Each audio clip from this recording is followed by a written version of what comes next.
Welcome to First Christian Church's Adult Fellowship Bible Study. We continue with our in-depth study of First Thessalonians. This is our second introductory session before we move directly into the text. Recall that last time we learned mainly from Acts, book of Acts, about Paul's missionary team's gathering and some key events that resulted in him and Silas being chased out of town by a mob in Thessalonica after he was only there about 3 weeks. Both Doctors Gene Green and Charles Wanamaker, in their commentaries, make the point that we need to understand and appreciate why these Christian missionaries were likely forced out. To do that, they suggest we need to review some history of these people, their geography, and some key items about their culture and religion at the time of Paul. Understand that these Christian missionaries did not arrive into this region of Macedonia in a Christian vacuum. In a religious vacuum. In mid-1st century AD, these people here in the Balkans had strong and active religions. They seriously worshipped many deities, both Greek and Roman, both as individuals with multiples as well as the society involved with multiple ones. Furthermore, the diaspora Jewish community was quite strong here too, and had made efforts to allow these people to participate at some level with what the Jewish people labeled as God-fearing Jews. However, these people were not full converts. The men had not been circumcised, and these people had not dropped their idolatry and possibly some other things. But anyway, they did feel that there was a certain level of acceptability and not hostility from the religion of Judaism. Likely there was considerable familiarity with the Jewish God concept and the faith among especially these elite Macedonian people at that time. Scholars teach we should especially understand that ethics or ethical teachings was not in the domain of religion in this Greek Macedonian society. Rather, ethics were in the philosopher's realm, and that was in part why philosophy was so important in Greek Macedonian society. The gods and faith were not related to ethical issues in their thinking, in their culture. Consequently, when Christianity started demanding ethical connections to religion, it was, as one scholar says, created quite a serious conflict among this audience that just did not fit with their values. Moreover, some of their religious cultures promoted lifestyles and behaviors that were in opposition to Christian ethics, such as their sexual mores, idolatry, astrology, and superstitions abound. Paul suggests behavioral changes needed to occur if they were going to accept Christianity, and if they believed in the true one God as he taught it. And so one scholar says Paul was arguing, as far as these people were concerned, with the wrong rules for the game that they were used to in religion. Therefore, grounds for ethical conflict between these people and Christianity would have been a significant factor and thus a barrier to the adoption of Christianity initially in this community. Both Greek and Roman religions were practiced by many of the individuals, especially among the socially elite and the wealthy class. Worship of multiple gods was the norm, and being required to abandon the multiple gods for just one Judeo-Christian God was not logical in their thinking, because after all, in their thinking, one God did not rule at all. The gods had divided up the responsibility. So this was just a total foreign concept to these people who were strong believers in another system. And as one scholar said, their religion was not was not a cursory thing. They were serious about what religion they had. Criticism of their cult, God, or gods, or worship was tantamount to an insult of the people, as well as to the gods.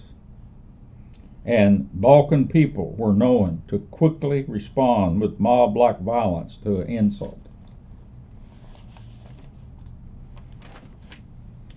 They considered large cultic, or I should say they conducted large cultic feasts that combined civic, religion, and social issues, including embracing the Roman imperial cult of Roma at all their functions.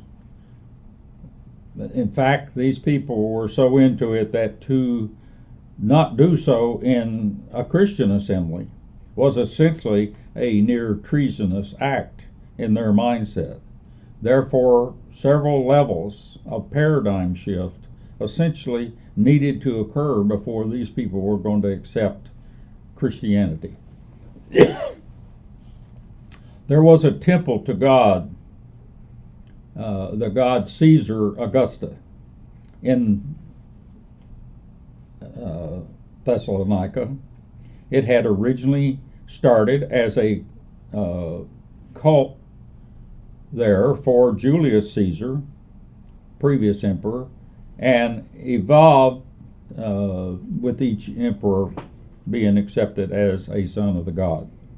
These people had a strong tie with Caesar and supported the Roman government and Caesar's government. They actually liked it. Their coinage had on one side, Caesar is God, and on the other side, the image of the current Caesar. As far as they were concerned, Roman rule was good to them. That was their general belief. So Christians from Judea created immediate and strong conflict in their belief in these believers' minds, scholars teach, mainly because it created direct conflict with their well-established value system. Moreover, these people did not desire a new king. They loved their emperor and his protection. A new Messiah king having come from to them to establish civil rule was in violation of their value system, and they didn't see the defense route, which they were so concerned about. If there was a desire for a new king among these people, it would have been for a Macedonian to hold that role rather than a Roman, like Alexander the Great, who was one of their people, and his father Philip, and not a Jew from the Judean hill countries across the sea. To appreciate how this came about, several scholars say we should understand some key history and geography of these Macedonian people. These people of Macedonia entered the Roman world starting in 196 BC, when Rome fought 4 wars with the Greeks to liberate these people between 196 BC and 148 BC. Thessalonica was made the center of a new Roman province called Macedonia in 168 BC. And despite serious oppression of these Macedonian people by the Romans initially, over the next century the Macedonians were integrated fully into the Roman Empire and granted their freedom. These people became very loyal to Rome, in part because Rome did a much better job of protecting them from their biggest threat, which were the barbarian tribes to their north. Rome took on that job, that task, much better than the Greeks had done, and much better than these people were able to do on their own. However, during the famous Roman Civil War of 49-48 BC, between Julius Caesar's enemies, these Thessalonican people supported the wrong side. They got on the side of Brutus and Cassius, who were responsible for killing Julius Caesar. Brutus became their sovereign until 31 BC, when at the Battle of Philippi, Mark Antony and Octavian, who Octavian, by the way, became Emperor Augustus later on, defeated them. Shortly after, in the final battle between Antony and Octavian, Octavian defeated Antony, and Thessalonica quickly honored Octavian and with great loyalty towards him. And he granted them their freedom as a free city soon afterwards, which greatly reduced their taxes, and also the removal or withdrawal of Roman troops, or at least their support, having to support through their taxes and so forth, these Roman troops. At the same time, he was able to provide excellent defense against these barbarians. So he kept adequate troops there to do that and greatly reduced the police force type state. That remained essentially the situation from 48-49 BC to when Emperor Claudius, a century later, became emperor, who was emperor at the time Paul was there. 44, he was the emperor from, I believe it was 44 AD to 53 AD, something like that. And one of his first moves was to revoke this free state status that these people had in Macedonia and return them to control of the Senate and loss of their self-government. But even that still wasn't overly upsetting, because he continued to provide appropriate defense against these barbarians, which was by far a key factor to these people. This was their status when Paul was there. However, they still enjoyed much freedom, and they did little to try to reverse the course of that status. By then, they were fully incorporated to the Roman system with its economic and political and defense benefits, while not losing, though, their historical and cultural identity despite significant Roman immigration into the area. This immigration was mainly in the form of the more elite Romans who didn't interfere too much with the basic social strata there. They retained their language, they retained their religion, while accepting Roman religions without any trouble. Multiple religions was not a problem to them. To accept Paul's Christianity, though, required them to abandon these religions, these multiple gods, and that did not fit with their history. But so this was a big part of the conflict. Christianity was not quite compatible with what their history had been, religiously speaking. Thessalonica at the time of Paul was the chief port for the province of Macedonia. After all, it sits at the head of the Gulf of Therma and was the best natural harbor in the Aegean Sea and Greek coast area. It was connected, more importantly, by land to the famous east-west Egnatian Way, giving it the best land route access and commerce and military land route access in the whole area. And this gave them and their marketplace great access to the general continent of Asia Minor and Eastern Europe at that time. Such sea, land, and especially this land highway access route made for a very logical, logistical reason for the church to want to locate and establish a strong ministry in this area in order to extend the gospel rapidly to Europe and parts of Asia. This province of Macedonia is Balkan country, and we cannot underestimate that. It is located between the Balkan mountain range to the east and the Greek peninsula to the south. These core people historically were of more of the Slavic Balkan background with significant Greek influence. The population, it was essentially a mix of Slavic and Greek people. They were wore the famed broad-brim, turned-up hat of the Balkan people, so they related to the Balkans more so than to the Greeks.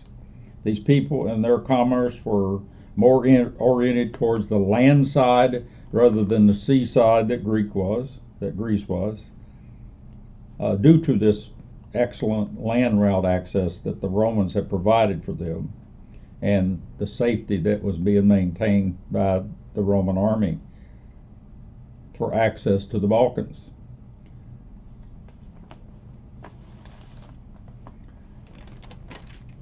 By Paul's time, they had assimilated significant Greek and Jewish immigration into their city. So the city itself had a strong Greek character, while the area around was very strongly Balkan. Many immigrants from the upper crust of Roman society were allowed to move into this area, as we indicated earlier, and they had established strong patronage connections back to Rome, which were of great advantage to the average citizen even in the area. So these people had good access to the emperor, although it was, of course, a patronage system. Moving closer to modern times, this biblical town of Thessalonica became the city of Salonika during the long period of Ottoman Empire reign from roughly the 1200s on to the early 1900s. And it's only recently in 1985 that it returned its name to the original Thessalonica, although the spelling's a little different. During the Ottoman Empire, it became known also as the Jerusalem of the Balkans, and was home to the largest Sephardic Jewish population in the world. Those are Spanish Jews, by the way. Such are called Spanish Jews because they were the people who faced the famed expulsion decree or conversion in 1492 and were exiled from either converted to Catholicism or leave. This Jewish population community that was established there remained very strong even after the famed Greek Balkan Wars of the before World War I, and sadly, about 60,000 of those Jewish people, Sephardic Jewish people that were there, were exterminated by Hitler's regime during World War II. Hopefully this review of some of the social, historical, geography background and religious background here will help us then as we begin to get in our next lesson and study in more detail 1 Thessalonians. Hope to see you next week.